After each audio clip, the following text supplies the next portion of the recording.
So we just understood about the word evolution. Let's understand a bit more what exactly is this evolution. If I have to put it simply, evolution is nothing but change with time. I repeat, evolution is nothing but change with time. Now this is a gradual change that happens over really long periods of time. When we talk about biological organisms, that is what happens. So evolution is the gradual change occurring in living organisms over a long duration. Right? So it tells us how living organisms might have evolved 3.5 billion years ago. But definitely, if we go back in time 3.5 billion years ago, there wouldn't have been any cells at that time. Life just started. So something must have started this life, right? Our scientists have found out that there were different chemical reactions that might have started this life. So 3.5 billion years ago, there may have been only simple elements.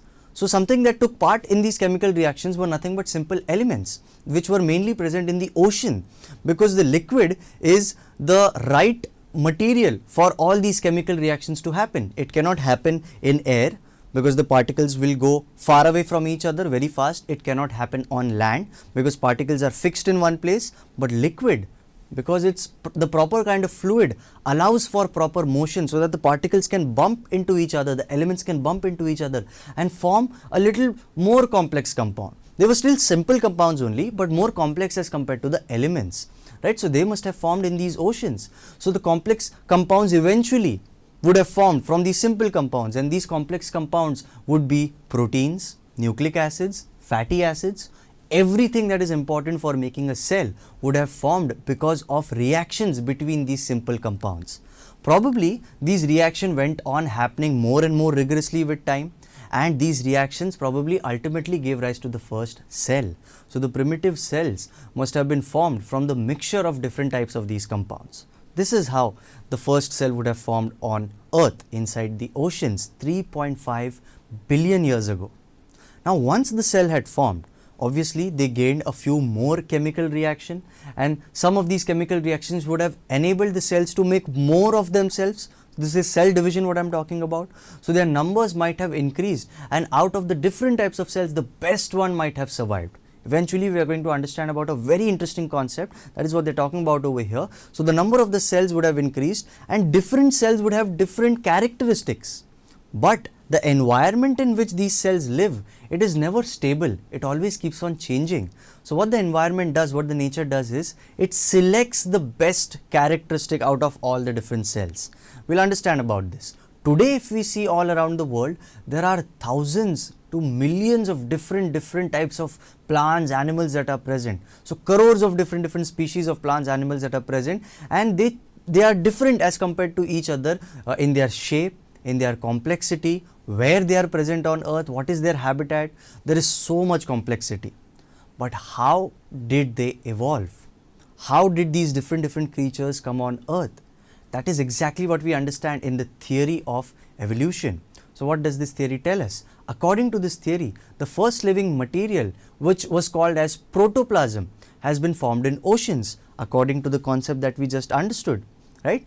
In due course of time, with time what happened was unicellular organisms formed with the help of these, right? Gradually changes would have happened inside these unicellular organisms, and more complex organisms would have formed, right? The duration of these changes was obviously not short, it was a long time, 300 crore years worth of evolution. So over here you can see how the changes are happening inside the bodies of living organisms, and they are developing into different creatures, right? So one creature is evolving into the other into someone else. Now over here you see a worm-like creature is formed. With time this worm-like creature is going to evolve into a fish-like creature, right? As you can see over here right next to me, different types of fish. One of this fish might be living close to the land, and the one living close to the land would have been tempted to go more towards the earth, more towards the land. Why? Because there was no competition over there from the other fish. So the fish only probably eventually evolved into amphibians. Different groups of amphibians must have evolved. Some of them would have gone further away on land and formed reptiles. That was the age of our dinosaurs. So the amphibians must have evolved into reptiles, dinosaurs, as you can see over here. some of those dinosaurs started staying under the ground, burrowing under the ground, right? So their body evolved accordingly and they became somewhat mice-like creatures. So these reptiles have now evolved into mammals, right? Some of these mammals started climbing trees. Once they were on the top of the trees, they became primates.